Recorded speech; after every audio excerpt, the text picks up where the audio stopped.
Don Gaetz, President of the Florida Senate, and I'm delighted to be here with Pavlina on her outstanding television show. Keep watching.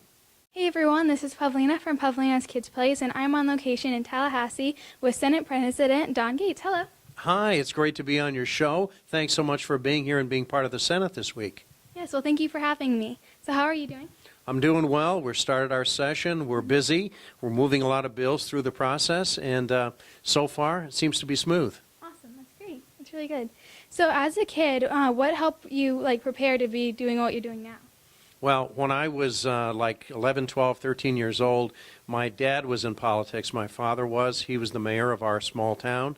And so he let me be involved in his campaigns. Mm-hmm. And so I got to meet other people who were running for office and, got to do the basic things like hand out pamphlets and assist with putting up signs and things like that. And I got to go to meetings and listen to people talk about what they wanted to do for the community and for our schools. And that just got me excited about politics. And even though most of my life has been doing other things like running my own businesses, I never forgot my interest in politics. Definitely, that's cool. So you got to see all levels of everything, from the handing out to actually going for it. That's cool. Oh yeah, and when I was 18 years old, the day after I graduated from high school, I went to Washington, D.C., and I was a lower down, very low member of a staff of a United States senator. Mm-hmm. And I worked on and off for that senator for about 4 years. Wow, yeah, that's really cool then. So growing up, kids have all kinds of obstacles. What kind of obstacles did you have, and how did you overcome or deal with them? Probably my biggest obstacle was when I was 16, my dad died. And so I had two much younger brothers. And I had to actually take 3 jobs to help out with our family's expenses. Mm-hmm. And that was an obstacle for me, was I going to be able to go to college? Was I going to be able to pursue the things that I wanted to pursue? Mm-hmm. But I was. I was fortunate because I was in debate in high school, so I got a debate scholarship to college. And because of my dad's involvement in politics and the fact that I got to meet people in politics, I got to know this United States senator, and then he asked me would I care to join his staff in Washington. So there I was, a kid who'd barely been out of my hometown, and I was in Washington, D.C. working on a Senate staff because I'd been interested in politics when I was young. Wow, yeah, that's great. Awesome. So you skipped your opening day speech in the Senate to get moving with the reform on ethics. Why is that important? Well, politicians can always make speeches, and I probably make plenty of them, maybe too many. But I thought it was important to improve the standard of ethics or public conduct, doing what's right in government. A lot of times we sort of look at government and say, gee, are the people who are in government really doing what's right? Are they motivated the correct way? Are they honest people? And people in politics are just like you and me. They're just, driven by the same kinds of things that everybody is driven by. But sometimes that drives us to make bad choices. So I thought it was important to have a bill that raises the standard of ethics to make sure that people in public office don't do things for their own personal gain, but rather work for the public good, and to get that bill passed first on the first day of the legislative session to kind of set the tone for what else we do. Definitely. That's really good. That's awesome. So have you seen a change with anything yet? Or?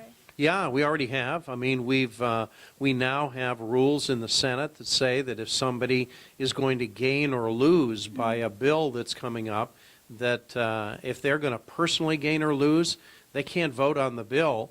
And if a relative or if their business associate will gain or lose, they have to stand up and tell everybody so that we'll know, gee, I know why that person is voting this way because they have a gain or loss. And if it's a personal gain or loss, they can't vote at all. I think that's a big improvement. Yes, definitely. So public office is public trust. That's something you said after the victory of the ethics reform. What are other ways to build trust? Well, the best way to build trust is to actually do what you say you will do. I think that's the way it is in a family or among a circle of friends. If you can count on someone to actually be there when they say they will be there and do what they say they will do, then you build kind of a web of trust, Yeah, and you can rely on that for your other dealings. So I think with an ethics bill of the kind that we passed, if we can build trust between the people who elected us and those of us who are here in the Senate about doing things that are right and not, achieving just personal gain, then maybe people will also trust their legislators about education policy and economic policy and healthcare policy. So first you get, I guess, a feeling that people can trust you because they're doing the right things and they're not doing it for their own personal gain. Then maybe they'll trust you about everything else. Yeah, definitely. That's good then. So a lot of my friends are graduating, or, in a couple years they're going to be graduating and actually go to college and thinking about jobs. Is Florida a good place to look for it? Or? I think so. Our economy is growing. For a while, our economy had kind of slowed down. But now our economy is growing, and there are more and more places that are really expanding in our state, companies that are expanding, and there are more companies that are coming to Florida and bringing great jobs. But what's important is that we make sure that the education that we provide at the middle school level, the high school level, college, and university actually prepares students to be able to compete for those jobs in Florida or anywhere else. It's one thing to have a college degree.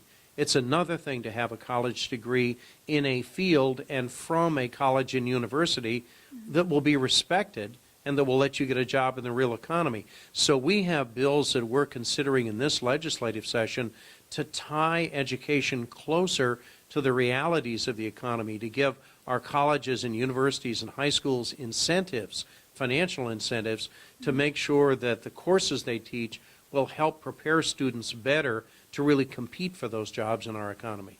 Yeah, definitely. And I'm in the IB program, and it's like... Oh, that's great. Yeah, definitely. My daughter was an IB. It was a passport for her to the best colleges and universities in the country. She was able to get accepted at Duke and at Georgetown and all kinds of Vanderbilt, great places like that. She wound up going to the University of Virginia. Oh, nice. But the IB diploma, which you're pursuing, is so important. The research capacity that you learn, the study habits, just the challenge that pushes you further. I mean, it'll make you much more successful in college. Yeah, definitely. Well, I hope so. But I basically had to learn how to study because in middle school and stuff, I never studied for anything. Well, I just kind of You probably didn't have to study. I didn't, yeah. So. You're bright, you're intelligent, so you didn't have to study. Yeah. But my guess is you're going to want to go to a great university. Yeah. And if you do, I mean, the level of competition there is going to be much higher. And IB is a real preparation. Yeah. I encourage everybody to consider IB. Yes, I love it actually. You have a lot of good students in economy. The industry certificates, do you see for that stuff good for students and everything? Yeah, one of the things that I did when I was a superintendent of schools in my own county, in Okaloosa County, was to find a way that students could earn national industry certifications awarded by private business in things like information technology or culinary arts or construction technology or even aerospace and aviation, so that way students actually had something more valuable than a high school diploma. When I was a superintendent and I handed out diplomas on the graduation stage, there would be somebody there from a university or college handing out college credits that had already been earned while the student was in college, like you're probably doing with IB. And we were able to do that with industry certification courses that earned college credits at the same time they earned an industry certification. So you had the college there handing out their stuff. You had industry there saying, here's a national industry certification in aviation, maybe in meteorology or aircraft maintenance or maybe flight itself. And then I was handing out the least important thing on the stage, and that was a high school diploma. Exactly, yeah. So we believe that skills that help you succeed are more important than anything else that you could possibly gain in high school. Yes, definitely. That's good then. So, what are your upcoming plans? My plans? Well, we have to get through the rest of the legislative session. My job every day is to preside over the Senate, to help the other 39 senators move their proposals, their good ideas forward through the legislative process. I get to meet wonderful young people like you who come and serve as Senate pages. And if there are any of your listeners and viewers who might be interested in being a Senate page, my guess is you could tell them all about it. Yes. But also, they could contact their senator or contact our office, and we certainly would try to find a way for them to be a page, if not this year, next year. So I get to work with young people, I get to work with our senators, I get to work with the Speaker of the House and the governor in developing policies that affect our whole state, and then try to do what I guess these guys in Washington haven't figured out how to do, and that's actually cooperate to balance a budget, to pass bills, and to place our state on a firm footing so that there will be a future for our children, for our grandchildren. We're doing that in the Florida Senate. I'm proud of the work we're doing. That's great, awesome. And I know you've talked about that you've worked with a lot of teens and everything. You also worked with the Age Group, Future Farmers of America, and Leaders for Life students. So I would just like to say thank you for that. Oh, absolutely, absolutely. One of the great things about having been a superintendent of schools is that I got invited to a lot of schools. I still get invited to a lot of schools, and a chance to work with young people. And, that's inspiring to me to see what you're doing. The fact that you're here doing your own television program and bringing that to young people around Florida, that's really inspiring. That's awesome. So let me ask you a question, and that is, do you plan to take the skills that you've learned in being a reporter and doing your own TV program, and are you planning to use those skills later on?